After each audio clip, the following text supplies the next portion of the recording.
Assalamualaikum warahmatullahi wabarakatuh. Nama saya Aulia Biryani dari kelas 12 MIPA 2. Saya dan teman-teman saya akan membahas soal ujian sekolah. Yuk disimak. Soal nomor 30, diketahui spesies X, Y, dan Z memiliki konfigurasi elektron sebagai berikut. X sama dengan 4S pangkat 2, 3D pangkat 6. Y sama dengan 4S pangkat 2, 3D pangkat 8. Z sama dengan 4S pangkat 0 dan 3D pangkat 9. Urutan titik keleleh unsur dari terkecil ke terbesar adalah: pertama-tama kita cari dulu nomor atomnya. X, nomor atomnya 26, yaitu ferum. Y, nomor atomnya 28, yaitu nikel. Dan Z, nomor atomnya 27, yaitu kobalt. Setelah itu, kita cari titik lelehnya. Titik leleh ferum yaitu 1538, titik leleh nikel 1495, dan titik leleh kobalt yaitu 1455. Dari titik leleh tersebut dapat diketahui urutan dari yang terkecil hingga terbesar yaitu Z, Y, dan X.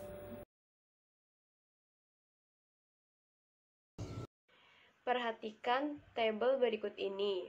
Pasangan yang tidak sesuai adalah pembahasan nomor 1 yaitu fenol kegunaannya sebagai zat disinfektan itu benar, tetapi reaksinya salah karena fenol jika dioksidasi tidak menghasilkan aldehid karena fenol bukan alkohol.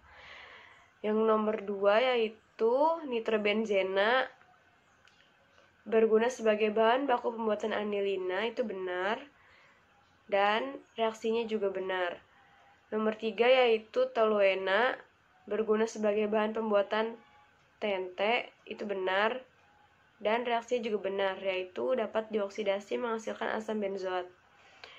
Nomor 4 yaitu stirena, kegunaannya benar membuat karet sintetik, tetapi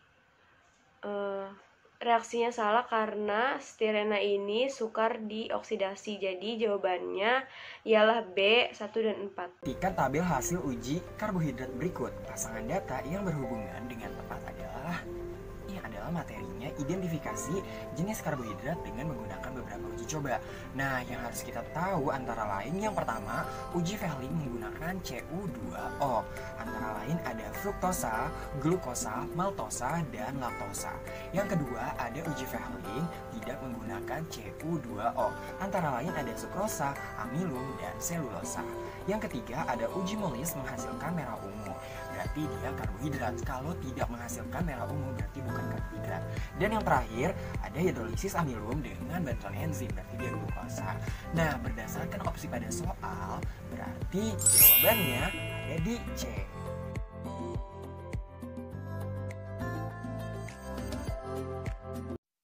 Oke, soalnya adalah seorang siswa melakukan percobaan hidrolisis dengan mencampurkan larutan CH3COOH dan NaOH. Di situ disediakan tabel, lalu yang ditanya adalah urutan harga pH dari ketiga percobaan tersebut, mulai dari yang terbesar adalah. Nah, di soal ini reaksi hidrolisis yang terjadi adalah CH3COOH bereaksi dengan NaOH menghasilkan CH3COONa plus H2O. Nah, CH3COONa ini bersifat basa karena berasal dari asam lemah CH3COOH dan basa kuat NaOH, sehingga rumus hidrolisisnya adalah OH- sama dengan akar KH kali molaritas garam. Selanjutnya yang harus kita lakukan adalah mencari KH. KH adalah tetapan hidrolisis yang besarnya dapat dicari dengan rumus KH sama dengan KW per KA sama dengan 10 pangkat min 14 per 10 pangkat min 5. Min 5-nya naik jadi 10 pangkat min 9. Kenapa KW-nya 10 pangkat min 14? Karena itu udah ketetapan dan KA-nya itu bisa dilihat dari soalnya, yaitu disitu diketahui kalau KA-nya 10 pangkat min 5.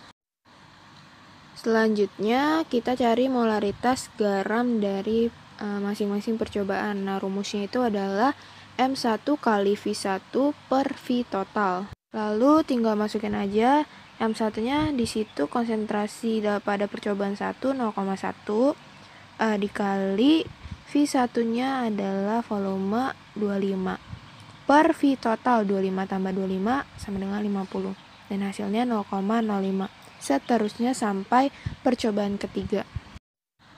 Nah, setelah selesai mencari molaritas garam dari percobaan 1 sampai ketiga, selanjutnya kita bisa cari pH dari masing-masing percobaan di atas. Pertama kita cari OH- dulu. OH- itu sama dengan akar KH kali molaritas garam. KH-nya kan udah kita cari tadi, hasilnya 10 pangkat min 9. Terus molaritas garam percobaan satunya tinggal dimasukin aja, yaitu 0,05.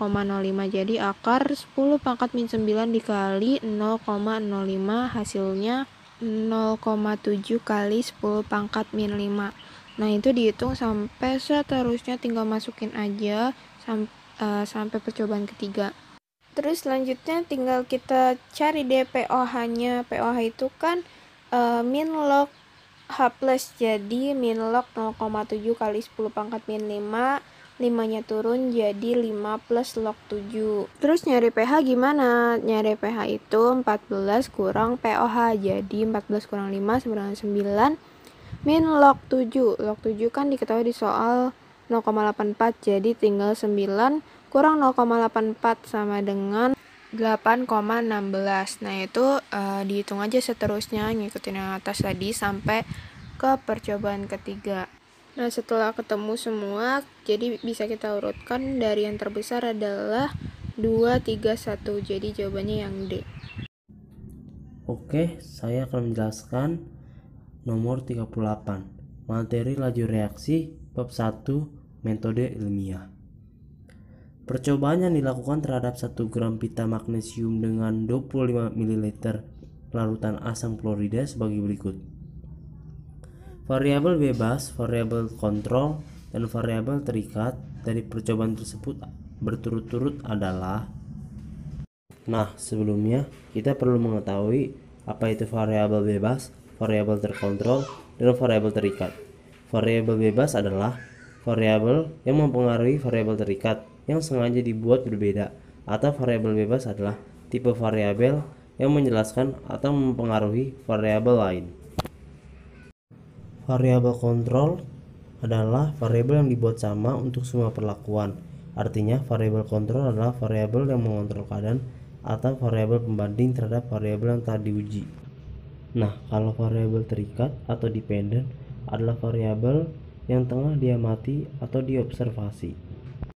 Jadi, bisa kita simpulkan bahwa jawaban yang benar adalah D, konsentrasi HCl, luas permukaan Mg, dan waktu. Terima kasih.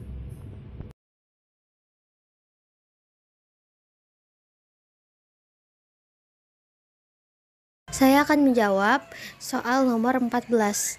Perhatikan gambar larutan dalam wadah berikut. Pasangan data yang merupakan larutan penyangga adalah pembahasan. Larutan nomor 1 yaitu CH3COOH dan CH3COO- merupakan larutan penyangga asam. Kenapa? Karena larutan buffer asam mempertahankan pH pada susunan asam pH kurang dari 7.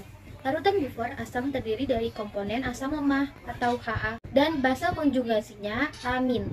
Larutan seperti ini dapat diperoleh dengan mencampurkan asam lemah atau Ha dengan garam basa konjugasinya.